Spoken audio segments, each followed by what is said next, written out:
Hi, it's me again with Corel Draw Tips and Tricks, and I wouldn't have believed it if I hadn't run out to the shop and did it. This is kind of a 3D look effect. It actually looks like it's got some shadow, and I did run it in 3D mode. In your epilogue print driver, there's advanced and then 3D. You need to run it in 3D, and you also need to convert it to a bitmap for this to work. So I just took a text, and this is what it looked like, and I didn't really think, but it's got some white and it's got some black and kind of some shadowing. So it looks like it kind of goes around the corner, and the white does it in gray, and it's pretty cool. So we're gonna do one. First of all, you need to go and Control K and break the letters apart, because you need to do them individually. Then we're gonna select both of them. We're gonna Control D to duplicate it, and that's why you want your duplicate distance set on 0, 0, because it put it right on top. So you can see that I have two black letters right on top of each other.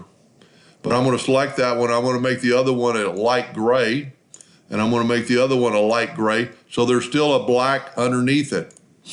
Now I'm going to select this one, and I'm going to go up to Effects, I'm going to go to Texture, I'm going to go to Relief, Sculpture, and if you'll type in, and look at that already, 25, 50, 75. I haven't played with the light direction. I'd let that alone. And I'm gonna hit OK. Do the same thing to that, bitmap, or go to Effects, Texture, Relief, Sculpture, and look at that. I mean, that's that simple. Now, you need to convert them to a bitmap. But we can do one more step. We can actually select it all. And if you want it to look better, we could actually put one underneath on top of the other one like I did in the video or on the picture. And I actually think maybe, so let's select this one, Object, Order, Back of Page, and then that way the 3 is kind of hanging over and you'll get that dark look. So that's personal preference. So then you need to select them both, go into bitmap, convert to a grayscale bitmap. I don't know what that does, but it helps engrave it. It actually kind of fuzzies it up a little bit. Then take that to your laser.